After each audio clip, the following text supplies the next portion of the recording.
இரண்டும் வெள்ளை நிலா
ஆசீர்வாதம். என்னை அழைத்த நோக்கம் என்ன? நமது இடத்துக்கு பிரம்மா வலதுடையிலிருந்து தோற்றுவித்தவர் நாரத மகரிஷி வந்திருக்கிறார். நாரத மகரிஷியா? உண்மையிலேயே நீங்க ஆசீர்வாதம் ஆயிட்டீங்களா? நான் வாங்கணும் இல்லையா? அண்ணா நீங்களே பேசக்கூடிய பேச்சாளி. ஆமா. உங்களை விடவா நான் பேச போறேன்? எதுக்காக நான் பார்க்கணும்? நான் இன்னைக்கு பேசணும்டா நிறைய பேசியிருப்பேன். சரி. என்ன காலம் மறிந்து செயல்படாதவன் கோலமரியாத குரங்குக்கு ஒப்பு. ஆமா. சரி, என்ன அழைத்து வாருங்கள். நாரத மகரிஷி ஆசீர்வாதம் வாங்கணும். புடிச்சு இழுத்து வாருங்கள். காலமறிந்து செயல்படாதவன் கோலமரியாத நீ சொல்லுமா குரங்குக்கு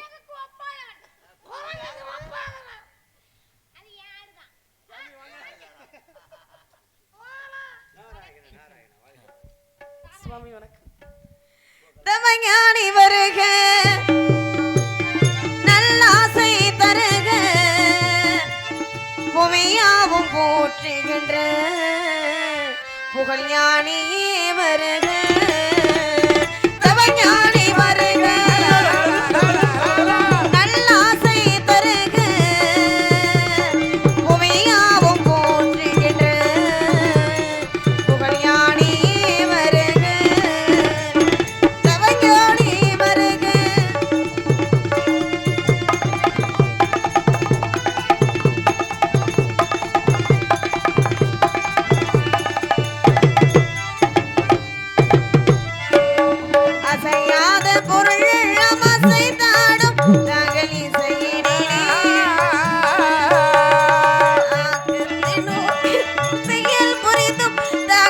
திசையினிலே திரைஞான சுடரே திசை மூற்று முனி பெருமானின் பெயர் சொல்லும் பெரும்புகழே உங்கள் வருகை எங்கள் மகிழ்ச்சி சுவாமி திருவிழிக்கிறே பூந்தேனில் கலந்து பொழ்வண்டு இழந்து சங்கீதம் படிப்பதென்ன தவஞானியே வருக வாழ்மூற்று முகம் வருக வருக இசைக்கு இலக்கணமாக விளங்கும் நாரத பர்மணி வருக கலைவாணியின் தவ புதலொளி வருக காவியங்கள் ஓவியமாக போற்றப்படும் உயர்ந்தவரே வருக உலக திருத்தமரே கழக திருத்தகரே நான் முகப்பெற்றெடுத்த நல்லவரை வல்லவரை உங்களை வருக வருகவென்று என் சார்பாகவும் இந்த நாட்டு மக்களின் சார்பாகவும் வரவேற்று தங்களின் பொற்பாதம் நான் வணங்கி போற்றுகிறேன் சுவாமி. இந்த அடியவர்களை ஆசீர்வதிக்க வேண்டும் சுவாமி. இசைக்கலைஞர்களே, எங்களை ஒரு முறை பாருங்கள். எங்க 3 பேத்தையும். என் தங்கச்சி மஞ்ச துணி, நாங்க 3 பேரும் புழு துணி. நீங்க போட்டுருக்குது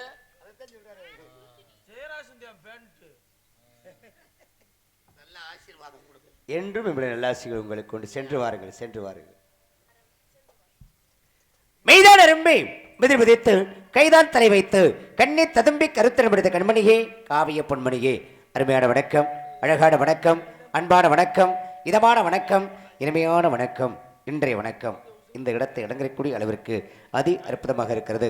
இருந்த போதிலும் ஒரு தாயை எப்படி வணங்க வேண்டும், ஒரு தந்தை எப்படி வணங்க வேண்டும், ஒரு குருவை எப்படி வணங்க வேண்டும், ஒரு தெய்வத்தை எப்படி வணங்க வேண்டும், வரக்கூடிய விருந்தினர்களை எப்படி வணங்க வேண்டும் என்பதற்கெல்லாம் வரைமுறைகள் இருக்கின்றது.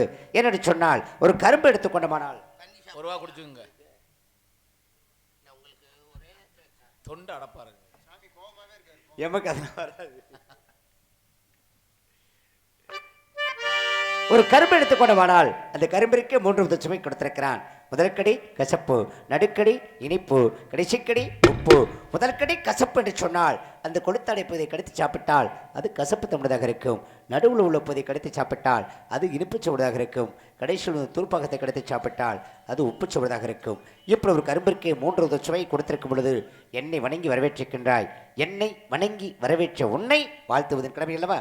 ஆகையால் பூப்போலே உன் புல்நகையில் உள் உலகினை கல்லேனம்மா, பூப்போலே உள் புன்னகையில் ஒரு உலகினை கண்டேனம்மா. கண்ணில் கண்ணில் மணியே என் உயிரே உயிரில் ஒளி நீயே. பூப்போலே உள் புல்நகையில் உள் உலகினை கல்லேனம்மா.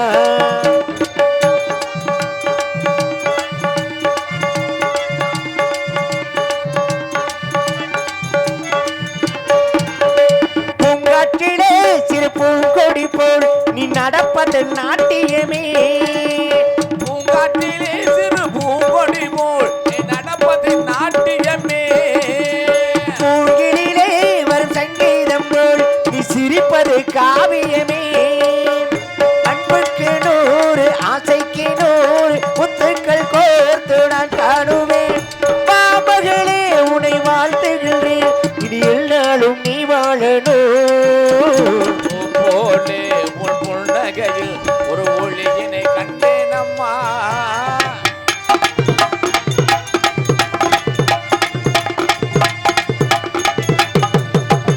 அம்மாவென்று வரும் கல்லு குட்டி அது தாய்மையை கொண்டாடுது. அம்மாவென்று தன் கண்ணு கூட்டி தன் தாய்மையை கொண்டாடுது. குக்கூவென்று வரும் சின்ன கோயில் தன் குழந்தைக்கு சோரோட்டுது. நெஞ்சோடு பாசம் ஆறாகும் போது அன்போடு நேசம் நூறாகுமே. வாமகளே உன்னை வாழ்த்துகிறேன், இனி எல்லாரும் நீ வாழணும்.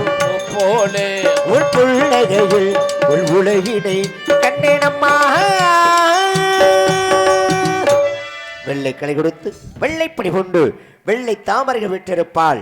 வெள்ளை அரியாசனத்தில் என்னை அரசரோடு சரியாசனத்தை வைத்த தாய் என்னும் பெருமை கூறலாம். கலைமகள் அருளால் கவிபாடும் வல்லமை பொருந்திய பெண்மகளே, என் நாளிலத்தின் நன்மகளே, நீ வாழ்க, நின் குலம் வாழ்க.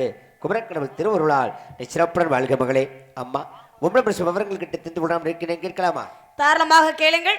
என்னால் தெரிந்தவரை பதில் சொல்ல முடியும், தெரியாததை தாங்களிடமிருந்தே கேட்டு தெரிந்து கொள்கிறேன் சுவாமி. இதோ நீ கூறக்கூடிய பதிலுக்குரிய பதில் கேளுங்க. மட்டு வீடு கற்கண்டு ஒளி மாதே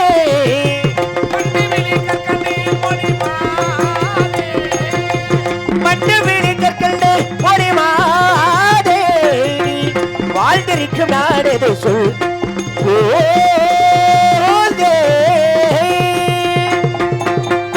ஞான நிலைதான் உணர்ந்த சுவாமி,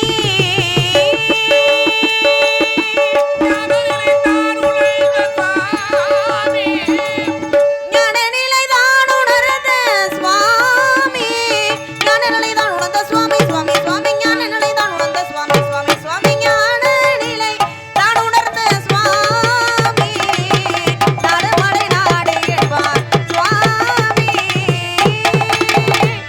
மேற்கு பவனமடை வேங்கட நிறுவனக்காம் ஆர்க்கும் அணிகளுக்காம் பார்ப்பதற்கு புனாகணத்துகள் நிறுவதின் காதமல தொண்டை நாடவ நாட்டு என்னும் பெருமைக்குரிய நாட்டில் பிறந்த பெண்மகளே, வில்லில் விடுபட்டு விரையும் கடை போல சொல்லில் சுவை கூட்டி சுருக்காக சுந்தர தமிழிலே பரிவரித்த செந்தமிழ் பெண்ணே, அழகு அறிவு அமைதி இம்மூன்று முருங்கை அமைப்பற்ற ஆரணங்கே குறிஞ்சி முல்லை மருதம் நெய்தல் பாலை என்று சொல்லக்கூடிய 5 வகை நிலங்களிலே 12 ஆண்டுக்கு ஒருமுறை பக்கம் அடிச்சவர்கள் அதிசயமாக குறிஞ்சி வளர். அப்புறப்பட்ட குறிஞ்சி வளர் பூத்துக் கொழுகும் குமரக்கடவுள் குடிகொண்ட தொண்டை நாடு நல்லது. இன்னும் கேட்கலாமா? கேளுங்கள் சுவாமி. தந்தையின் பெயர் நம்பிராஜன், தாயின் பெயர் நங்கை மோகினி, உம்முடைய பெயர் கனகவேக பூங்குரத்தி, உடன் பிறந்தார் உடன் பிறவா சகோதரர்கள் 7 பேரு. இங்க எதற்காக வந்திருக்கின்றீர்கள்? காவலுக்கு. என்ன காவல்? திணை காவல். என்ன திணை? கரந்தன சிந்தனை. கரந்தன யாருக்கு? சிந்தனை யாருக்கு? கரந்தன எங்களுக்கு, சிந்தனை செந்தில் வடிவேலனுக்கு. செந்தில் வடிவேலுக்கு. ஆமாங்க சுவாமி. இப்ப காவலுக்கு வந்து காவல் எப்படி பார்த்துக்கிட்டு இருக்கீங்க? கண்டுகருத்தமாக ஆளும் சோ என்ற கானம்பாடி வானம்பாடிகளை கல்லல் அடிக்காமல் எங்களுடைய சொல்லாலை விரட்டி கொண்டிருக்கிறோம் சுவாமி. கல்லால் அடிக்காமல் சொல்லால் விரட்டி கொண்டு சொல்கிறேன். ஆமாம் சுவாமி. ஒரு காலத்துல வில்லால் அடிச்சா நரசிவனாகப்பட்டவன் எதற்காக? பாசுவத கணையை பெற வேண்டும் அப்படிங்கிற காரணத்திற்காக. பிரம்பால் அடித்தான் அரிமர்த்தன பாண்டியனாகப்பட்டவன். ஏன்? பிட்டுக்கு மண் சுமக்கும் பொழுது சிவபெருமான் அணையை கட்டணும் குறுக்கு மறுக்கும் விளையாட்டு காமிச்சிருந்தா, அதனால பிரம்பால் அடித்தான். செருப்பால மதித்தான் சின்னப்பனாகப்பட்டவன். அவன் 63 நாயன்மார்கள் கண்ணப்ப நாயனார் அப்படி இருந்தான். ஆனா சொல்லால் அடிச்சா நக்கிரனாகப்பட்டவன் நெற்றிக்கண் திறப்பினும் குற்றம் குற்றமே அப்படின்னு. இப்படி வில்லால் அடிச்ச அர்ச்சனன் அழிகளை, புறம்பால் அடித்த அரிமர்த்தன பாண்டியன் அழிகளை, செருப்பால் மதிச்ச தின்னப்பன் அழிகளை. ஆனா சொல்லால் அடிச்ச நக்கிர மட்டும் எரிஞ்சு சாம்பலானா. அது மாதிரி நான் பறவைகளை சொல்லால வரட்டும் இப்படி சொல்லாம சொல்லலாமா? சொல்லாம சொல்லலாம் அப்படின்னு தானே சொல்றதுதானே எங்களுடைய அப்பாவை எங்களுக்கு அனுப்பியிருக்காரு. ஏன்னா ஆண்கள் வேட்டையாடுவதும் பருவமடைந்த பெண்கள் திணைக்காவல் புரிவதும் எங்களுடைய குல வழக்கம். அந்த குல வழக்கத்தின்படி செந்தனை முருகப்பெருமான உதைத்திருக்கிறோம். ஏன்னா கருந்தினை வந்து நாங்க சாப்பிடுவோம். கருந்தினை தெய்வத்திற்கு படைக்க கூடாது. அப்ப அந்த கருந்தினை அப்படிங்கிறது வெப்பமூட்டக்கூடியவை, செந்தினை அப்படிங்கிறது குளிர்ச்சியானவை. முருகப்பெருமானுடைய மனசூட்டை தணிக்க வேண்டும் என்பதற்காக அந்த செந்தனை முருகப்பெருமானுக்கு உதைத்து அதை பறவைகள் வந்து எச்சில் படுத்தி விடக்கூடாது என்பதற்காக அந்த பறவைகளை ஆளோளும் சோ என்று கானம்பாடி வானம்பாடிகளை விரட்டுகின்றோம். இது என்ன அப்படி தப்பாகும்? பறவைகளை எச்சியப்படுத்தக்கூடாதுன்னு சொல்றீங்க. ஆமாம் சுவாமி. மனம் கொண்டதான் மாளிகை. ஆமா, மனம் மறந்தால் மார்க்கம் உண்டு. ஆமா, இறைவன் எச்சலாக்கிய உணவையும் ஏற்றுக்கொள்வான். இப்ப இறைவனுக்கு வந்து பட்டார் அறிவிக்கிறாங்க, அது பட்டுப்பூச்சியோட எச்சில், அதை இறைவன் ஏற்றுக்கொள்கிறான். இப்ப இறைவனுக்கு பாலாபிஷேகம் பண்றாங்க, கண்டு எச்சரிப்படுத்தது பாலை குடிக்குது, அதன் பிறகு அபிஷேகத்திற்கு வருகிறது, அதை இறைவன் ஏற்றுக்கொள்கிறான். இப்ப இறைவனுக்கு தேனாபிஷேகம் பண்றாங்க, தேனீக்கெல்லாம் சாப்பிட்டு எச்சரிப்படுத்துது, அதன் பிறகு அபிஷேகத்திற்கு வருகிறது, இறைவன் ஏற்றுக்கொள்கின்றான். அதே மாதிரி திண்ணப்பன் அப்படிங்கிற வேடுவன் காட்டுக்கு வேட்டைக்கு போனா தான் கொண்டு வரக்கூடிய மாமிசங்களை இது நல்லா இருக்கா, இது சிறப்பா இருக்கா, இது ருசியா இருக்கா அப்படின்னு அவன் சாப்பிட்டு பார்த்துட்டு அதன் பிறகு இறைவனுக்கு படைத்தான். இறைவன் ஏற்றுக்கொண்டான். அப்ப எச்சலாக்கிய உணவையும் இறைவன் ஏற்றுக்கொள்வான். இப்ப காவலுக்கு வந்து ஆலோலம் ஷோ அப்படி விரட்டத்தை சொன்னீங்க. ஏன் ஒரு கல்லை வச்சு அடிக்க வேண்டியானே, இல்லை ஒரு கம்பை வச்சு அடிக்க வேண்டியானே? சரி, ஏன் அப்படி ஆலோலம் ஷோன்னு சொல்றீங்க? சுவாமி, நீங்க சொன்னது மாதிரி தெய்வத்திற்கு பாலாபிஷேகம் பண்ணுகின்றோம், தேனாபிஷேகம் பண்ணுகின்றோம், பட்டாடைகள் அணிவிக்கின்றோம். அதெல்லாம் எதில் மூலமாக இருந்து வருகிறது? எச்சிலின் மூலமாக வருகிறது. ஏன் நீங்க பேசும் பொழுதோ இல்லை நாம் பேசும் பொழுதோ பாடும் பொழுதோ எச்சிலாகப்பட்டது தெரியும். அதே போல வேதியர்கள் வேதம் ஓதும் போது கூட எச்சிலாகப்பட்டது தெரியும். இது இயற்கையிலே வரக்கூடிய ஒன்றாகும். ஆனால் எச்சல் படைத்த ஒரு படையலை இறைவன் ஏற்றுக்கொள்வாரா? ஏன்னா இறைவனுக்கு படையலை படைக்கிறதுக்கு முன்னாடி எச்சல் படுத்தாமல் படைக்க வேண்டும் என்பது எங்களுடைய ஒரு வழக்கம். அது இன்னும் வழக்கமாக போய்கிட்டு இருக்கிறது. வழக்கம் அப்படிங்கிறீங்க? ஆமாங்க சுவாமி. எங்களுடைய குல வழக்கம். நாங்க பெண்கள் ஆண்கள் வேட்டையாடுவதும் பருவமடைந்த பெண்கள் திணைக்காவல் புரிவதும் திணைக்காவல் புரிவது அப்படி சொன்னீங்க. ஆமா. இப்ப தாசி குலத்துல பிறந்தா மாதவியாகப்பட்டவ. அவ அந்த தாசி தொழிலை செய்தாளா? இல்ல இல்ல. கோவலன் ஒருவனையே மணவாளனாக நினைத்து அவ்வளவு வாழ்க்கை நினைத்து ஒரு பொம்பளை பிள்ளை பெத்தெடுத்தா மணிமேகலை என்று சொல்லக்கூடியவன். தம்பி மணிமேகலை தெரியுமாடா? மணிமேகலை பாடும்போது மட்டும் வாங்கி போடுற. சரி, அப்படி மணிமேகலை என்று சொல்லக்கூடிய ஒரு பெண் குழந்தை பெற்றெடுத்தார். அதே மாதிரி நீங்க குல வழக்கம் அப்படின்னு சொன்ன காரணத்தினால இப்ப எல்லா செடிகளும் அதாவது பாட்டுக்கு அப்படி அப்படிதான் இருக்கும். தொட்டாச்சினிங்கிற ஒரு செடி இருக்கு. அந்த செடி அப்படிங்கிற அதனுடைய பழக்கப்படி எடுத்துக்கொண்டோமானால் அந்த செடி பேசாம இருக்கலாம் அல்லவா? அப்படி தொட்டோன்னே சுருங்கி போயிடும். அப்ப அது அந்த செடியினுடைய தன்மைக்கு ஏற்றவாறு இல்லாமல் மாற்றமாக இருக்கிறது. இப்ப எல்லா காயும் பூமியைத்தான் பார்த்திருக்கும். இந்த வெண்டைக்காய் என்று சொல்லக்கூடியது மேல் நோக்கி இருக்கும். அப்ப எல்லா காயும் பூமியை பார்த்திருக்கிற மாதிரி இந்த வெண்டைக்காயும் பூமியை பார்த்திருக்கலாம் அல்லவா? அதனுடைய தன்மைப்படி விளக்கப்படி அது அப்படி அல்ல. அதே மாதிரி இந்த கொத்தவரங்கான்னு சொல்லுவாங்க. அந்த கொத்தவரங்கா பூமியை பார்த்திருக்கலாம் அல்லவா? அது என்ன பண்ணுது? மேல் நோக்கித்தான் இருக்கிறது. அதே மாதிரி எள்ளுக்கா அப்படின்னு சொல்லுவாங்க. அந்த எள்ளு அது பூமியை பார்த்திருக்கலாம் அல்லவா? அதுவும் மேல் நோக்கித்தான் இருக்கிறது. இப்படி அந்த காய்கள் அப்படின்னு எடுத்துக்கிட்டோம். அந்த காய்களுடைய தன்மையை மாறி அது மேல் நோக்கி இருக்கின்றது. அதே மாதிரி விலங்குகளையும் சேர்க்க முடியாது, பறவைகளையும் சேர்க்க முடியாது. அது பாட்டுக்கு அந்தரத்தில் தொங்கிக்கிட்டு கிடக்கும் தலைகீழ. வவ்வாலாகப்பட்டது அது குட்டி போட்டு பால் கொடுக்கக்கூடியது. இப்போ விலங்குகள் அப்படின்னு எடுத்துக்கிட்டோம்னா குட்டி போட்டு பால் கொடுக்கக்கூடிய காரணத்தினால அதை விலங்குகளையும் சேர்க்க முடியாது. பறந்து செல்லக்கூடிய தன்மை இருக்கக்கூடிய காரணத்தினால அதை பறவைகளை சேர்க்கலாமா? விலங்கா பறவையா? இப்ப இதுவும் இல்லாமல் அதுவும் இல்லாமல் அந்தரத்திலே தலைகீழா தொங்கிக்கிட்டு. இப்ப எல்லா பழத்துக்கும் விதை உள்ளதா இருக்கும். முந்திரி பழம் இருக்கு இல்லையா? அந்த பழத்துக்கு மட்டும் விதை வெளியே இருக்கும். எல்லா பழத்துக்கும் உள்ள இருக்கிற மாதிரி அதுக்கு மட்டும் உள்ள இருந்திருக்கலாம் அல்லவா? ஏன் வெளியில இருக்கிறது? அதனுடைய வழக்கப்படி அதனுடைய தன்மைப்படி இப்படி மாற்றம் இருக்கிறது அல்லவா? இப்ப என்னுடைய குல வழக்கப்படி நான் காவலுக்கு வந்திருக்கேன்னு சொல்றீங்களே, இந்த காவலை நிறைவேற்ற முடியுமா? நாட்டை காக்கிற ஆம்பளை. சரி, அப்படி ராணுவ வீரர்கள் இந்த நாட்டை பாதுகாக்கின்றார்கள். அதே மாதிரி சுடுகாட்டை காத்த ஆம்பளை ஹரிச்சந்திர சக்கரவர்த்தி ஆகப்பட்டவன். ஆனா நான் ஒரு பெண் காவலுக்கு வந்திருக்கேன் அப்படின்னு நீங்க சொல்றீங்களே, உங்களால இந்த காவலை காக்க முடியுமா? அன்னைக்கு ஆஞ்சநேயனாகப்பட்டவன் தன்னுடைய வாழையே கோட்டை, அதாவது கோட்டையை கட்டி ராமனை லட்சுமணியை பாதுகாத்தான். முடிஞ்சா மயில்ராவன் அயில்ராவன் சொல்லக்கூடியவங்க தூக்கிட்டு போயிட்டாங்க. அப்படிப்பட்ட ஆஞ்சநேயனே பாதுகாக்க முடியல, காவல் பண்ண முடியல. நீங்க ஒரு பெண்ணு காவலுக்கு வந்திருக்கேன்னு சொல்றீங்களே, காவல் காக்க முடியுமா? நல்லது, அருமையான ஒரு விஷயம் சுவாமி. ஏன்னா ஓரிரு மரம் செடி கொடிகளிலிருந்து, ஈரறிவு புழு பூச்சிகளிலிருந்து, மூன்றாவது அறிவு நீரில் வாழும் உயிரினங்களிலிருந்து, நான்கறிவு பறவைகளிலிருந்து, ஐந்தறிவு மிருகங்களிலிருந்து, ஆறறிவு மனிதர்கள் முற்கூட அனைத்து ஜீவராசிகளையும் படைத்தது யார் அப்படின்னா உங்கள் தந்தை பிரம்மா. ஆனா குறிப்பிட்டு சொன்னீங்களே, இந்த கொத்தவரங்காய், வெண்டைக்காய், முந்திரி பழம், வவ்வால் இதையெல்லாம் படைத்தது யார் அப்படின்னு என்பது தாங்களுக்கு தெரியும். யார் படைச்சா அப்படின்பது தாங்களுக்கு தெரியும். இருந்தாலும் உன்னால காவல் காக்க முடியுமா அப்படின்னு ஒரு வினாவை தொடுத்து வச்சீங்க. ஏன்னா முதலில் தன்னை தானே நம்பணும் அப்படின்னு இருக்காங்க. ஏன்னா உன்னை முதலில் நம்பு, அதுவே ஊற்றுப்படி கொம்பு, என்னை வெடிக்கும் சிற்பி, என்னோட பாடவோக்கும் இறைவன் வழி கற்பி, அனைத்தும் விதி மதி வழி கணக்கு என்றால் வம்பு வழக்கியதற்கு இனி ஒரு வேதம் எழுது, உலகத்திலே நீதான் லட்சியமான விழுது அப்படின்னு சொன்னது மாதிரி யானையின் பலம் தும்பிக்கையிலே, மனிதனுடைய பலம் நம்பிக்கையிலே. ஆக என்னால எவ்வளவு பெரிய தலையூர்கள் வந்தாலும், ஏன்னா அவங்க காவல் காத்தாங்க, இவங்க காவல் காத்தாங்க முடியல, ஆனா உன்னால காவல் காக்க முடியுமா? ஏன் அடுத்தவங்களை சொல்லுவானு? ஏன்னா முல்லை நிலத்திற்கே என்னுடைய நேரத்துல ஒரு காலத்துல என்னுடைய பாட்டி செஞ்சலட்சுமி காவலுக்கு வந்தாங்க. அப்படி காவலுக்கு வந்ததுனால காவலை முழுமையாக நிறைவேற்ற முடிஞ்சா? முடியல. 12 ஆழ்வார்களும் வணங்கக்கூடிய அந்த நரசிங்க பெருமாளையே என்னுடைய பாட்டி செஞ்சலட்சுமி கல்யாணம் பண்ணிக்கிட்டு போயிட்டாங்க. ஆக அப்படி ஒன்று நடக்கணும் அப்படிங்கிறது விதி. ஆக அவங்க காவல் காத்தாங்க, முழுமையாக முடியல, திருமணத்துல போய் முடிஞ்சிச்சு. ஆனா நான் காவலுக்கு வந்திருக்கேன் அப்படின்னா எவ்வளவு பெரிய தடையர்கள் வந்தாலும் அந்த தடையெல்லாம் நீக்கி என்னால முழுமையாக காவல் காக்க முடியும் அப்படின்ற ஒரு நம்பிக்கை, தன்னம்பிக்கை எனக்குள்ள இருக்கு சுவாமி. இப்ப இந்த இடத்துல நீங்க ஒரு வாத்தியார் மாதிரி, நான் உங்களுக்கு ஒரு மாணவி மாதிரி. ஏன்னா வினாவை தொடுத்து வச்சீங்க இல்லையா, உன்னால காவல் காக்க முடியுமா அப்படின்னு.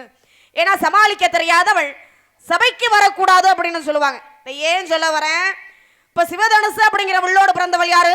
சீதை. கவச குண்டலத்தோடு பிறந்தவன் யாரு? கர்ணனாகப்பட்டவன். கோடாலியோடு பிறந்தவன் யாரு? பரசுராமன். கால் சிலம்போடு பிறந்தவள் யாரு? கண்ணகி. தாலியோடு பிறந்தவள் யாரு? சந்திரமதி. இதை ஏன் சொல்ல வரேன் அப்படின்னா, இப்படித்தாங்க ஒரு வாத்தியார் மாணவிக்கு சோதனை பண்றார். என்ன சோதனை வைக்கிறார் அப்படின்னா, கண்ணகியுடைய கணவன் பெயர் என்ன அப்படின்னு நீ எழுதணும் அப்படின்னு வாத்தியார் சொல்றார். அப்ப கண்ணகியுடைய கணவன் பெயர் என்ன? கோவலன். கோவலன் அப்படின்னு தானே எழுதணும். ஆனா கோவலன் அப்படின்னு எழுதுறதுக்கு பதிலா அந்த மாணவி என்ன எழுதினா? கேவலன் அப்படின்னு எழுதிட்டா. அப்ப வாத்தியார் பார்த்துட்டு கேட்கிறாரு, ஏம்மா கண்ணகியுடைய கணவன் பெயர் கோவலன், ஆனா கேவலன் எழுதியிருக்கே, என்ன காரணம் அப்படின்னு கேட்கும் பொழுது மாணவி சமாளிச்சா. எப்படி சமாளிச்சா? வாத்தியாரே, அன்று கண்ணகியுடைய கணவனாகப்பட்டவன் தன் மனைவியுடைய ஒரு கால் சிலம்பை எடுத்துட்டு போனான். அது ஒரு பக்கம் இருக்கட்டும். அத்தாமர்களை கொஞ்சம் உட்காருங்க, முருகனை மட்டும் பார்த்துட்டு போங்க. இவ்வளவு நேரம் நீங்க உட்கார்ந்து இருந்ததுக்கு அவனுக்கு காரணம் பிரயோஜனம் இல்ல, புண்ணியம் கிடையாது. முருகன் இப்ப வந்துருவாரு, நான் உங்க அவருக்காகவே நாங்க முடிச்சுக்கிறோம் கொஞ்சம் நேரத்துக்குள்ள. ஒரு 5 நிமிஷம் மட்டும் உட்காருங்க. மாலை மாத்திர கூட அவ்வளவு நேரத்துக்குலாம் போறது உட்கார மாட்டாங்க. முருகன் வந்து காட்சி கொடுக்கும் போது பார்த்துட்டு போட்டோம். முருகனுடைய தரிசனத்தை பார்த்த கூட நீங்க போலாம். அக்கா சாக்கோதர் அக்கா கொஞ்சம் உட்காருங்கக்கா, ஒரு 5 நிமிஷம் உட்காருங்க. நான் மாப்பிள்ளை சொல்லிடுறேன், வந்துருவாரு முருகன் வந்துருவாரு. அதெல்லாம் நம்ம நாட்டு மக்கள் பார்த்துட்டு போங்க, கோச்சுக்காம கொஞ்சம் உட்காந்து ஒரு 5 நிமிஷம் மட்டும் உட்காருங்க. இவ்வளவு நேரம் உட்காந்து பார்த்தீங்களா, முருகனை மட்டும் பார்த்துட்டு போயிருங்க. அந்த பால் கறக்க போனோமா? தாய் சொல்லுங்க. ஏன்னா சுக்குக்கு மிஞ்சிய மருந்தும் இல்லை, சுப்பிரமணியனுக்கு மிஞ்சிய தெய்வமும் இல்லை. ஆமா, அந்த சுப்பிரமணியனை தரிசனம் பண்ணிய பிறகு தாராளமாக போங்க. ஆமா, இருந்தாலும் அப்படி மாணவி என்ன சொல்லி சமாளிச்சா? என்னதான் தன் மனைவியுடைய கால் சிலம்பை எடுத்துட்டு போனாலும் தன் மனைவியை விட்டு வேறொருத்தைய தேடி போனான் இல்லையா, அப்ப அவன் காலை ஒடிக்காம இருக்க முடியுமா? ஆக அவன் காலை ஒடிச்சதுனாலதான் கோவலன் அப்படின்னு எழுதுறது பதில் அந்த காலை ஒடிச்சிட்டு கேவலன் அப்படின்னு எழுதுறேன் அப்படின்னு சொல்லி சமாளிச்சாங்களாம். பரவாயில்ல, நல்லா சமாளிச்சிருக்கேன், பரவாயில்லைங்க. ஆக என்னால காவல் காக்க முடியும் சுவாமி. அது மாதிரி சமாளிச்சா அப்படின்னு சொன்னீங்க இல்லையா? இப்படிதான் பாருங்க, ஒரு வயதான முதியவர், அவர் ஒரு மிகப்பெரிய புலவர், அவர் சாகக்கூடிய தருவாயில் இருக்கிறார். தொண்டைக்கு நெஞ்சு கழுத்துக்கு இருக்கு அப்படின்னு சொல்லுவாங்க.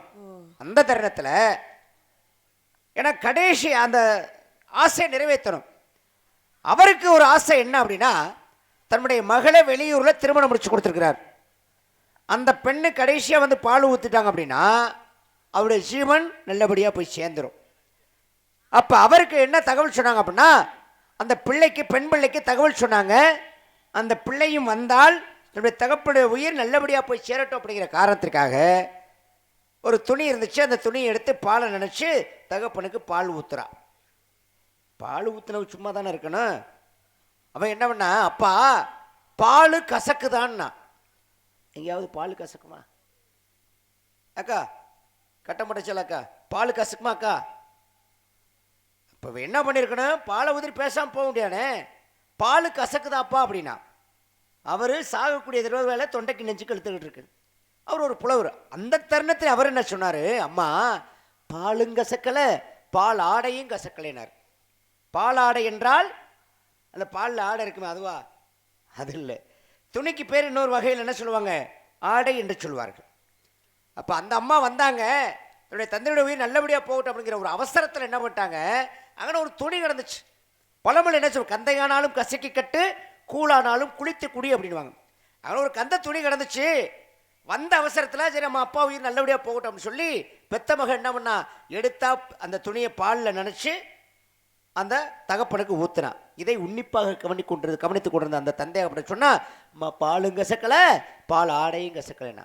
இதுதான் சொல்லுக்குள் சூசகம்.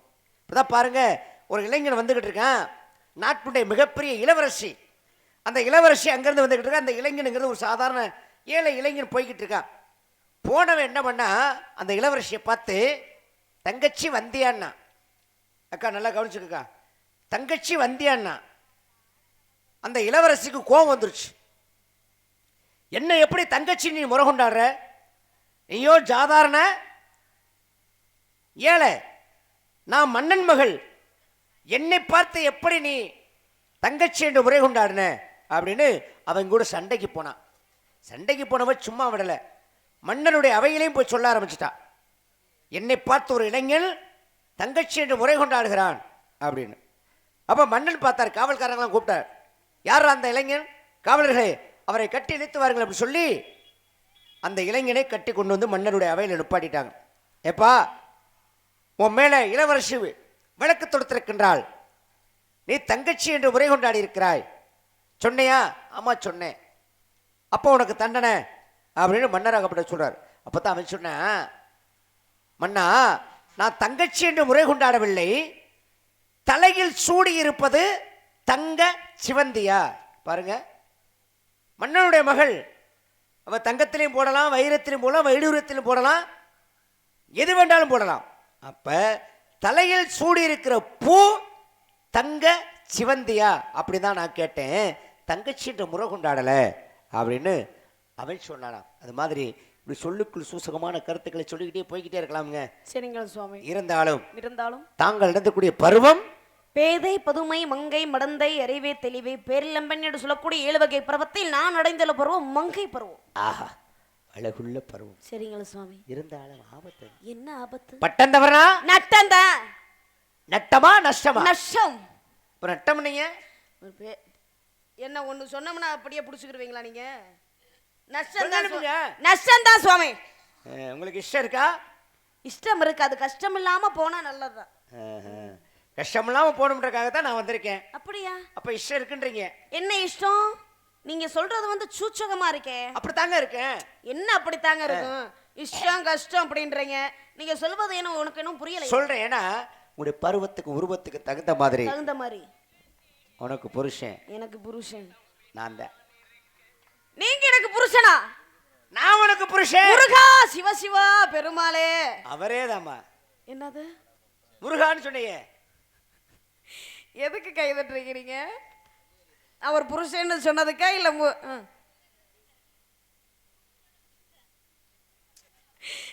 நான் தான் உனக்கு புருஷன். நீங்க தான் எனக்கு புருஷன். எப்படிங்க புருஷன்னு சொல்லலாமாங்க நீங்க? அம்மா, இல்லறத்தை விட்டு துறவரம் மேற்கொண்டு வரீங்க. அந்த அக்கா சிரிச்சதுக்கு நான் காரணம் சொல்றேன். இந்த பூமியில பிறந்திருக்கக்கூடிய ஆண்கள் அனைவருமே புருஷர்கள் தான். ஒரு பெண்ணுக்கு அந்த பெண்ணை பெற்றெடுத்த தந்தை ஒரு புருஷன். அழகா இருந்தா அவன் சுந்தர புருஷன், வீரமா இருந்தா வீர புருஷன், விவேகமா இருந்தா விவேக புருஷன். அது மாதிரி அந்த பெண்ணை பெற்றெடுத்த தந்தை ஒரு புருஷன், அவள் கூட பிறந்த சகோதரன் ஒரு புருஷன். ஏன்னா ஆண்மகன் அல்லவா. அதே மாதிரி அந்த பெண்ணுக்கு தாலி கட்டக்கூடியவன் ஒரு புருஷன். சொல்லுவாங்க கிராமங்கள, கழுத்து புருஷன் இல்லைன்னா என்ன வயிற்று புருஷன் இருக்கான் பார்த்துக்கிறோம் அப்படின்னு. அப்ப வயிற்று புருஷன் அப்படின்னா யாரு? அவள் பெற்றெடுத்த குழந்தை. அந்த பெற்றெடுத்த மகனும் அந்த தாய்க்கு ஒரு புருஷன் தான். அது மாதிரி தகப்பன் அப்படிங்கிற வகையில நான் உனக்கு புருஷன். ஆனா நீ முருகா அப்படின்னு சொன்னீங்க இல்லையா, அந்த முருகனைத்தான் உங்களுக்கு மாப்பிள்ளையா பார்த்துட்டு வந்திருக்கேன் அப்படிங்கிற காரணத்தினால. முருகப்பெருமானையா? என்னங்க நீங்க? முருகனுக்கு ஏற்கனவே ஒரு தாரம் இருக்கிறது, 2ஆம் தாரமா என்னால போக முடியுமா? என்ன பண்றது, உன் தலையெழுத்து அதுதான். ஏன் தலையெழுத்த சொல்றதுக்கு உங்களால 2ஆம் தாரமா தாங்க நீங்க போகணும். இல்ல இவ்வளவு நீங்க ரொம்ப அப்படி சொல்லக்கூடாது. தலையெழுத்து எழுதுறது யாரு? உங்கள் தந்தை பிரம்மா. ஆமா, ஏன்னா உங்களுக்கு செவ்வாய், சரி, அந்த முருகனும் செவ்வாயில உற்பத்தியானவன். சரி, இப்படி செவ்வாய்க்கு செவ்வாய் தான் மோதணும். செவ்வாய் நரபுதாய் வேங்கடபம் தென்பாய் நெய்தால் அலாதி நிறையற்று பொய்யே அழகு என்று சொல்லி அமிர்தத்தை இட்டால் களவும் திறந்த கையார் இருக்கான். அது மாதிரி அமிர்தமயமாகும் அப்படிங்கிற காரணத்தினால கட்டிக்கலாம் இருக்கட்டும். நீங்க நல்லா தெளிவா பேசுங்க, எல்லாம் படிச்ச புள்ள மாதிரி தெரியுது. அதனால நான் உங்களை ஒரு சோதனை போடலாம்னு நினைக்கிறேன்.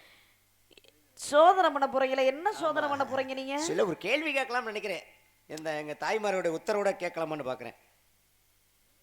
அத்தா மாதிரில கேட்டுருவோமா? அக்கா காலை கட்டாதக்கா, கேட்டுருவோமா? அந்த ஒரு எங்க ஆத்தா சொல்லிருச்சு, அது பால் கறக்க போனா சொன்னதெல்லாம் உட்காந்துருக்கு பார்த்தீங்களா. ஆமா, அதனால இப்ப நான் என்ன கேட்கலாம்னு நினைக்கிறேன் அப்படின்னா, இதிகாசங்கள் எத்தனைங்க? 2. 2. என்னென்ன? ஒன்று ராமாயணம், மற்றொன்று மகாபாரதம். ராமாயணம், மகாபாரதம். இந்த ராமாயணத்தை இயற்றியது யாரு? சமஸ்கிருத மொழியிலே வால்மீகி எழுதினார், தமிழாக்க மொழியிலே கம்பராகப்பட்டவர் எழுதினார். யார் சொல்ல, யார் எழுதுனா? நாரத மகரிஷி. நீங்க சொல்ல. சரி. அதே மாதிரி மகாபாரதம், இந்த மகாபாரதத்தை இயற்றியது யாரு? வேதவியாசகர் சொல்ல சொல்ல விநாயகப் பெருமான் தன்னுடைய வலது தந்தத்தை உடுத்து எழுதினார். அதை தமிழாக்கம் பண்ணியது ஸ்ரீவில்லிபுத்தூர் அம்மையாகப்பட்டவர். ராமாயணத்துடைய கதாநாயகன் யாரு? ராமனாகப்பட்டவர். ஸ்ரீராமனாகப்பட்டவன். அங்க வில்லனாக இருந்தவன் ராவணனாகப்பட்டவர். ராவணனாகப்பட்டவன். இப்ப இந்த ராமாயணத்தை எழுதி முடிச்சிட்டாங்க, தமிழாக்கம் பண்ணாங்க. யாரு? கவி சக்கரவர்த்தி கம்பராகப்பட்டவர். கம்பராகப்பட்டவர். இந்த கவி சக்கரவர்த்தி கம்பராகப்பட்டவர் ராமாயணத்தை எழுதி முடிச்சுட்டு அரங்கேற்றம் பண்ணுவதற்காக படாத பாடுபட்டார். ஆனா அரங்கேற்றம் பண்ண முடியல. கடைசியில் என்ன சொன்னாங்க அப்படின்னா, தில்லைவாழ் அந்தணர்கள்ட்ட போய் சான்றிதழ் வாங்கிட்டு வந்தா தான் அரங்கேற்றம் பண்ண முடியும் அப்படின்ட்டாங்க. அப்ப தில்லைவாழ் அந்தணர்கள் 3000 பேர். அந்த 3000 பேருக்கிட்டையும் எப்படி ஒரு வாங்கி அரங்கேற்றம் பண்ணாரு, அதற்கான காரணம் என்ன அப்படிங்கிற விஷயத்தை கொஞ்சம் தெளிவா சொல்லுங்க பாப்போம். ஏன்னா வாதி பிரதிவாதி இல்லையா, கேள்வி கேட்பதெல்லாம் பகுத்தறிவு வளர்வதற்காக இல்லையா. கேள்வி கேட்கலாமா அப்படின்னு நாரத மகரிஷி கேட்ட உடனேயே சரி என் பக்கம் ஆதரவு யாராவது கொடுப்பீங்களான்னு பார்த்தா வேகமா என்னுடைய பாட்டி கேளுங்க அப்படின்னு சொல்லிட்டேங்க. ஆமா, அவர் கேட்டா அப்புறம் திருப்பி நான் கேட்க வேணாமா? என்ன பாட்டி இப்ப மட்டும் சத்தத்தை காணா? அது எங்க ஆத்தா? அது அந்த ஆத்தாவே தான். எங்க ஆத்தாதே? அது எங்க ஆத்தாதான். உங்க ஆத்தான் எப்படி நீங்க சொல்லல? இது ஏன் இடங்க? ஆமா, என்னுடைய இடத்தை நாடி என்னுடைய இடத்தை தேடி வந்தது நீங்க. அப்படி கிடையாதுங்க. யாதும் ஊரே யாவரும் கேள்வி. நீங்க மேலோகவாசி. மேலோக வேணா ஈரேழு 14 லோகங்களுக்கு வேணா நீங்க போயிட்டு வரலாம். கற்றவருக்கு சென்ற இடமெல்லாம் சிறப்பு. சிறப்பு. இப்ப நான் கேக்குறது என்ன அப்படின்னா, சரி காலதாமதம் மாதிரி இப்ப உங்க ஊருன்னு சொன்னீங்க இல்லையா, உங்களை அடிக்கடி அவங்க பாத்துக்கிட்டு இருப்பாங்க. நான் வெளியில இருந்து வந்து எனக்கு தான் மதிப்பு கொடுக்கணும் அப்படி நினைப்பாங்க. ஆக நான் இந்த ஒரு அடிக்கடி பாத்துருப்பாங்க வச்சிருப்பாங்க. அது இதெல்லாம் பேச வேணாம். கேட்ட கேள்விக்கு பதில். அப்ப நான் திருப்பி கேள்வி கேட்கணும். அது அப்புறம் பாத்துக்கலாம். என்ன அப்புறம் பாத்துக்கலாம்? முத கேட்டதுக்கு பதில் சொல்லிட்டு அப்புறம் கேட்கலாம். பதில சொல்லிட்டு அப்புறம் கேட்கலாம். தெரியுமா தெரியாதா? அவ்வளவுதான். சாப்பிட்டேன்னா சாப்பிட்டேன். ஏன் தெரியலைன்னு சொன்னா என்ன பண்ண போறீங்க? தெரியும்னு சொன்னா என்ன பண்ண போறீங்க? தெரியல அவ்வளவுதான். காலையில ஒரு 3000 குறைச்சு கொடுத்துட்டா சரியா போச்சு. நல்லதொரு கேள்வி. ஏன்னா கேட்ட கேள்விக்கு பதிலை சொன்ன பிறகு கேள்வி கேட்கலாம் தாராளமாக அப்படின்னு நீங்க சொல்லும்போது சரியா சொன்னா பேசாம இருப்பேன். சரி, ஏதாவது தவறு இருந்தா இடையில மறைச்சு கேட்பேன். என்னத்தா சரியா சொன்னா விட்டுருவேன். அதை சொல்லும் போது ஏதாவது தவறுகள் வந்துச்சுன்னா திரும்ப இடைமறிப்பேன். சொல்லுங்க. இப்படிலாம் சட்ட திட்டமெல்லாம் கேட்க கூடாது. அப்படித்தான் கேட்பேன். கேள்வி கேட்டீங்கன்னா கேள்வி கேட்டதோட நிப்பாட்டிக்கிறோம். என்கிட்ட சட்டம் அப்ப ஏதாவது தவறா சொன்னோம்னா போட்டு அந்த வட்டத்துக்கு நிக்க வச்சே சொல்லி வச்சிருப்பேன். அடடட, அந்த வட்டத்துக்குள்ள உங்களை நிப்பாட்டி இருக்கிற 2 கொட்டையும் அத்து விட்டுக்கிறவே நானு. என் கொட்டை மேல உனக்கு ஆசை தான் வாங்கிட்டு போ. நான் சொல்வது தாராளமா தரேன். அந்த காதல் ஞான கொட்டமா? சாதாரண கொட்டை கிடையாது. என்ன கொட்டை? யான கொட்டை. ஞான கொட்டை. நீ வந்து நகைச்சுவை நடிகை மாதிரி பேசக்கூடாது. ஆகேலே நான் வந்திருப்பது காவலுக்கு. அந்த முருகனுக்குரிய உன்ன மாதிரி பச்சையை நான் பார்க்கலாம். ஆமா, நான் பார்த்தாலும் பார்த்தேன். இப்படி ஒரு நாரத மகரிஷி. சொல்லு சொல்லு சொல்லு. முருகனுக்குரிய பேரை சொல்லுங்க, பெருமைகளை சொல்லுங்க. அதெல்லாம் அப்ப சொல்ல மாட்டேன். என்ன ஆரம்பத்துல முருகனை பார்த்துட்டு வந்திருக்கேன்னு சொன்னது நீங்க. முருகனுக்குரிய பேரை சொல்லுங்க, அப்புறம் நான் பதில சொல்றேன். நீ இப்ப கேட்ட கேள்விக்கு பதில் சொல்லுமா அக்கா? சொல்லுக்கா. அந்த கதை ஆட்டம் முடிச்சது பச்சை சட்டை. சொல்லுக்கா. அந்த எங்க ஆத்தா சொல்லிருச்சு. சொல்லு.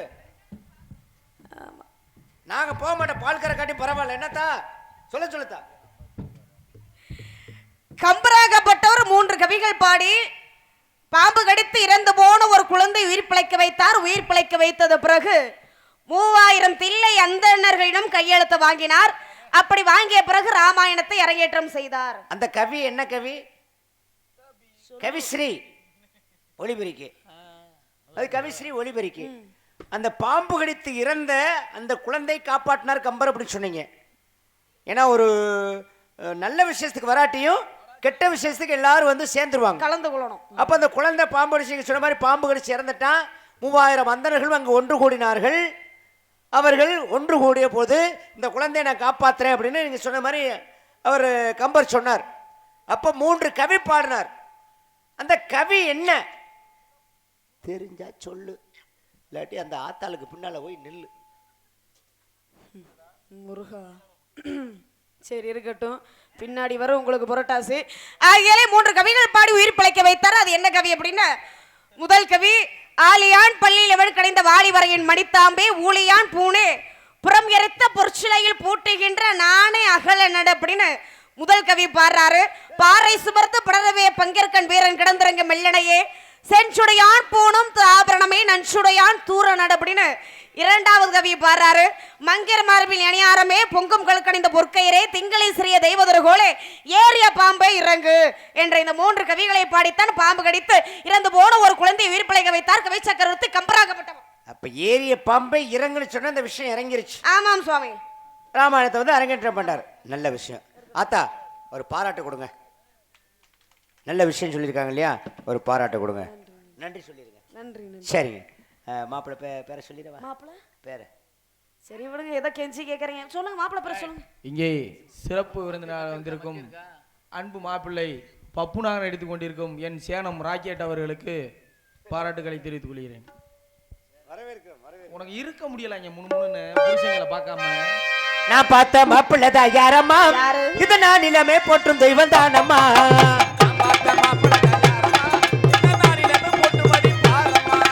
கல்யாணம் செய்ய போறா பாரமா, புதக்கிழமை பேரு கந்த சாமி தானம்மா. பழனியிலே பாலபுரு வேணம்மா, திருச்செல்லூரிலே சுப்பிரமணியனம்மா. சாமி நீ காமி. நல்ல மனுஷன், பெரிய மனுஷன். சாமி சரி காமின்னு சொல்லலாமா? எதங்க காட்ட சொல்றீங்க நீங்க? அவன் வந்து மாட்டுவேன். என்னத்த கழுத்த அப்படி சொல்லுங்க. இதெல்லாம் போலி. அப்புறம் அவன் அசலா வாங்கி மாட்டுவேன். சாமி நம்ம சாமி, அவன் பேரு கந்த சாமி. வேல் முருகனுக்கு அரோகரா, வேல் முருகனுக்கு அரோகரா, வேல் முருகனுக்கு அரோகரா, அரோகரா, அரோகரா. அல்ல பகலும் இல்ல முதலடி விடுத்து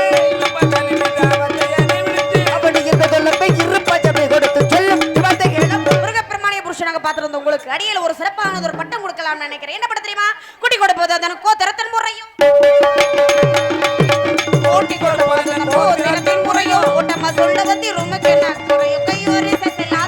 யாரை 10 கூட்டி கூப்பிட்டு விட்டாய், நாகரிகம் ஞாபகத்தை இல்லாமல் பேசிவிட்டாய். அறிவிழாருக்கு அறிவையும் அன்பில்லாருக்கு அன்பையும் பண்பில்லாருக்கு பண்பையும் உன்ன மாதிரி சூடு சொரணை இல்லாத பொம்பளைக்கு சூடு சொரணையும் கூட்டி கொடுப்பாங்க வேலை. அதனால சூரிய அஸ்தமனத்திற்கு உன்னை அந்த முருகனுக்கு கிடைப்பது காட்டாவிட்டால் நான் நாரதம் அல்ல, இந்த மார்பில் இருக்கக்கூடிய முடிச்சு பிரம்ம முடிச்சும் அல்ல. இது சத்தியம், இது சத்தியம், இது சத்தியம். நான் சென்று வருகிறேன். நாராயண நாராயண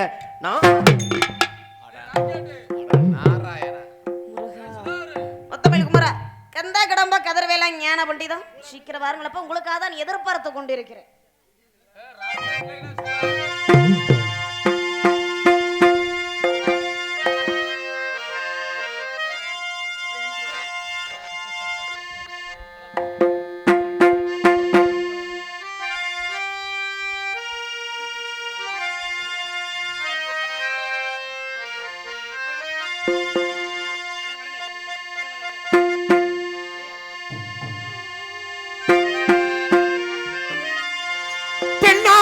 சிவனே போற்றி, என் நாட்டவர்க்கும் இறைவா போற்றி.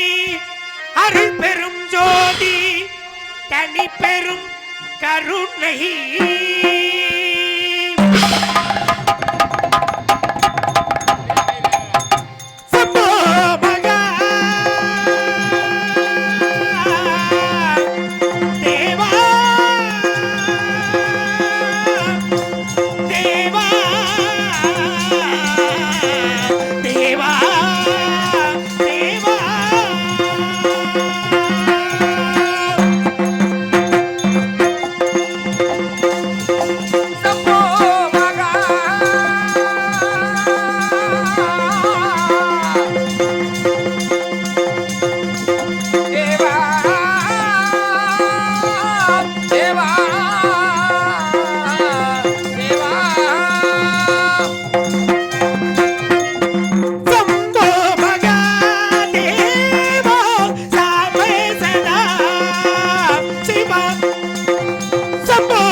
நினைத்த போது நீ வர வேண்டும் நீலகளில் வடி வேளவன் வேளா நினைத்த போது நீ வர வேண்டும் நீ வர வேண்டும் நீ வர வேண்டும்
மகாதேவா ஆதி நாளைகளை அசுர குருவாகிய சுக்கிர பகவான் காலக்கையின் மகளாகிய மாயை என்பவளை அழைத்து காசி முனிவரை கூடி வர சொல்ல அவளும் அவ்வாறே செய்து சிங்கமகாசுரன் கஜமகாசுரன் சூரபதுமன் தாரகன் அஜமுகி என்ற அசுரர்களை பெற்றெடுத்தார்.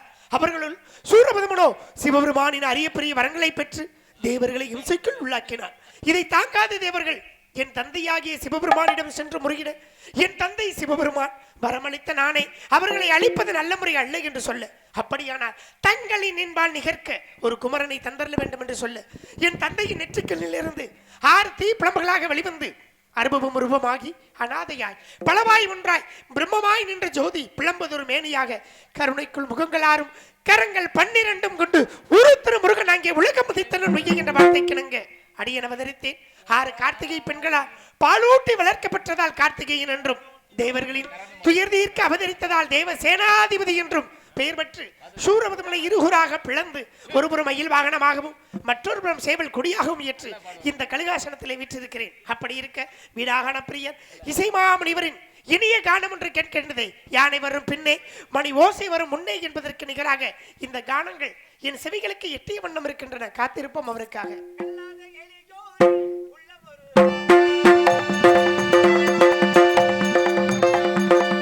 கல்லாத எளியோரில் உள்ளமது நீ வழங்கும் கல்லாத எளியோரில் உள்ளம் ஒரு ஆலயமோ கடலாறு படை வீடும் நிலையான ஜோதி உன்னை சொல்லாத நாளில்லை சுடர்மிகும் வடிவேல சுவையான முதே செந்தமிழாளே உன்னை சொல்லாத நாளில்லை சுடர்மிகும் வடிவேல சுடர்மிகு வடிவேலா சுடர்மிகும் வடிவேலா.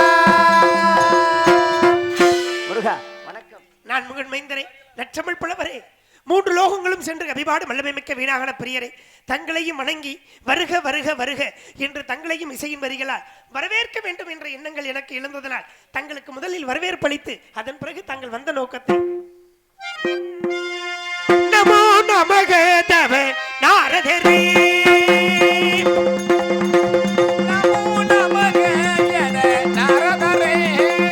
நாட்டின் நலமேன்மை பாட்டின் பிரிகிற நமோ நமக தவ நாரதரே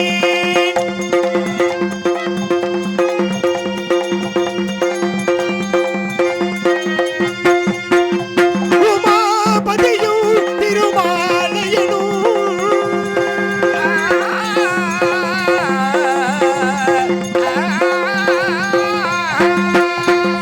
உமாபதியும் திருமாலயனும் உளமே மகிழ தொழில் ஏற்பவரே உளமே மகிழ தொழில் ஏற்பவரே நமோ நமக தவ நாரதரே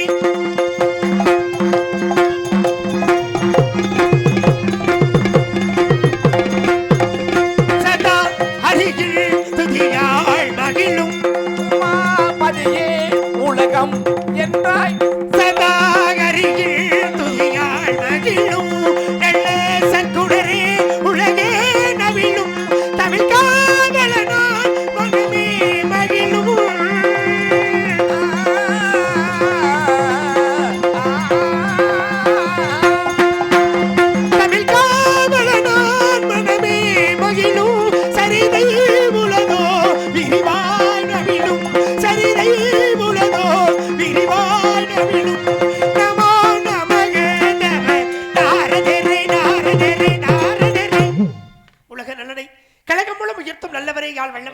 தங்களை கண்டவுடன் பெருமகிழ்ச்சி. தங்களை கண்டவுடனே பெருமகிழ்ச்சி. இன்றைய வருகையிலே அற்புதமான நிகழ்ச்சி ஒன்று இருப்பினும் தாங்கள் வாய்மொழியால் கூற என் செவியால் கேட்க வேண்டும் என்றவா. ஹலோ ஹலோ ஹலோ முருகா கனி ஒன்றை கண்டுவதற்கின்றேன். ஹலோ வாங்க. பிறகு மேடையில் வேலன் பேடன் பிரித்து நடத்தி கொண்டிருக்கும் ரவிதரன் அவர்களுக்கு விழாக்குழு சார்பாக பொன்னாடை போட்டிருக்க உறுப்பினர்கள்.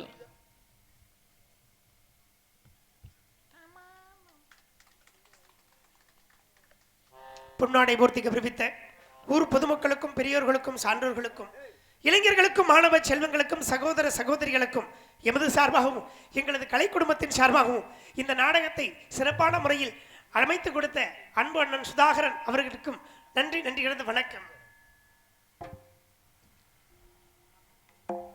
கனி ஒன்றை கண்டுவதற்கின்றேன் முருகா. கண்டது கனி, பார்த்தது நாரதமுனி, அடைய வேண்டியதோ இந்த சுப்பிரமணி. இருந்த போதிலும் அன்று தாங்கள் கொண்டு வந்த கனியினால் அதனால் கிடைத்த தங்களுக்கு கிடைத்ததோ பழம். நீ இப்படி இருக்க இன்னும் ஒரு படைவிட கிடைக்க இருக்கிறது. அந்த கனியினுடைய பெருமையை எடுத்து எடுத்து சொல்றீங்க. மகனிக்கும் தேன்கதலை மண்கணிக்கும் மேலினிக்கும் ஒரு பூங்கனியை கண்டு மனம் பூரித்தே ஐய முருக முருக முருக. மான்கணிக்கும் தேன்காதலி மண்கணிக்கும் மேலினிக்கும் ஒரு பூங்கனியை கண்டு மனம் பூரித்தேனையா. நான் கணில்கள் அக்கணிகை இக்கணமே சென்று அதை கொய்யாமல் கொய்தனைக்கே வேண்டுமைய. மங்கனிக்கும் தேங்கதளி மண்கணிக்கும் மேலினிக்கும் மங்கனிக்கும் தேங்கதளி மண்கணிக்கும் மேலினிக்கும் உங்கடியை கண்டு மனம் பூரித்தேனையா. நான் கணிந்தேன் அக்கனியை இக்கணமே நான் கணிந்தேன் அக்கனியை இக்கணமே சென்று அதை நீங்கள் கொய்யாமல் கொய்து அணைக்க வேண்டுமையா. தூது வல்லையலையரச்சு தொண்டையில்தான் அடைச்சு அவன் கூட பேச போய் மணிக்கணக்க. மாங்கனிக்கும் தென்கதலி வங்கனிக்கும் மேலினிக்கும் ஒரு பூங்கனியை கண்டு மனம் புரித்த தங்களை காணுகின்ற பொழுது அந்த கனியினுடைய ஸ்லாகியத்தையும் ஸ்லாகம் என்ன முனியே முனியே ஸ்லாகம் என்ன முனியே மார்க்கத்தில் கண்ட மார்க்கத்தில் கண்ட நாரத முனிவரை நீர் வரும் மார்க்கத்தில் கண்ட கணிதனுக்கே முற்ற ஸ்லாகம் என்ன முனியே முனியே முனியே சுமை தரும் தேங்கனியே தேன்கனியே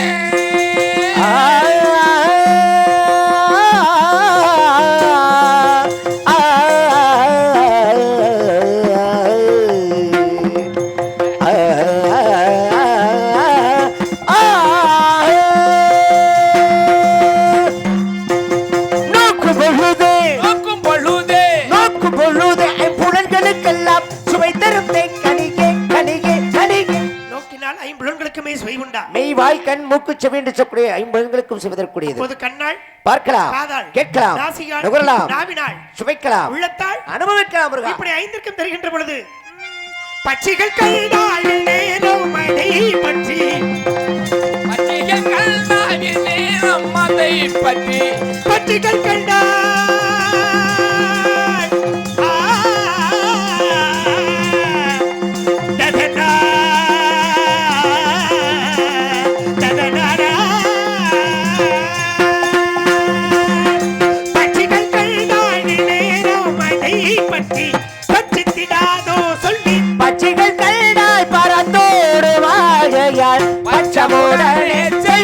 முருகா கண்டு வந்தது கனிகள்ல கன்னியை ஐத்தான் கண்டு வந்தீர்கள். ஆதைகள் அமிர்தவள்ளி சுந்தரவள்ளி என்னும் மங்கிற்கு வாக்கு கொடுத்தீர்கள் அல்லவா? அது பாதி முடித்து விட்டது. சுந்தரவள்ளி சுதந்திரமாக இருக்கின்றாள். அன்னவளை கனிமணம் பிறந்து காட்சி கொடுப்பாள். அவள் வேடுவர் குலமாக இருப்பதால் தாங்களும் ஒரு வேடுவரை போல சென்று மானே மானே மானே மானே மானே மானே என்று மானே தொடர்ச்சி சென்ற அம்மான் மகளை ஒரு முறைக்கு உங்க அம்மா மக கடிமணம் அப்படியாகட்டும்.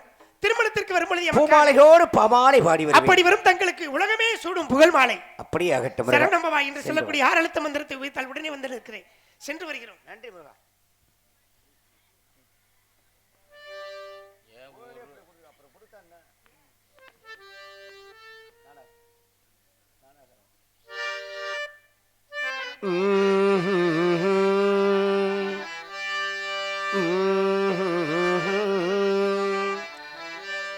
நானாக நான் இல்லை தாயே, நல்வாழ்வு தந்தாயே நீயே.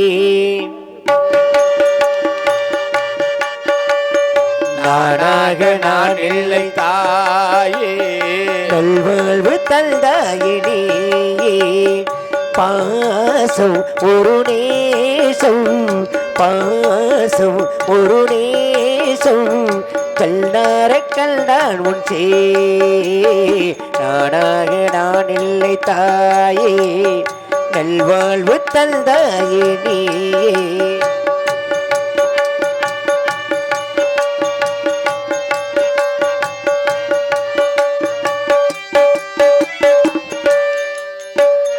கீழ்வானிலே ஒளி வந்தது, கூடை விட்டு கிளி வந்தது. கீழ்வானிலே ஒளி வந்தது, கூண்டை விட்டு கிளி வந்தது. நான் பார்க்கும் ஆகாயம் எங்கும் நீ பாடும் பூவாலம். நான் பார்க்கும் ஆகாயம் இங்கே நீ பாடு பூபாலம். மாடும் பயிர் வாழ நீதானே நீர் வார்த்த கார்மேகமோ. நான் இல்லை தாயே, நல்வாழ்வு தந்தாயே நீயே.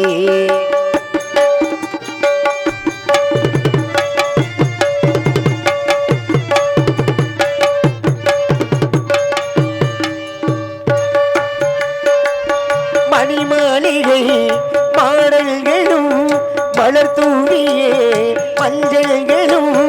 மணிமேகலை மாடங்களும் மலர் தூவியே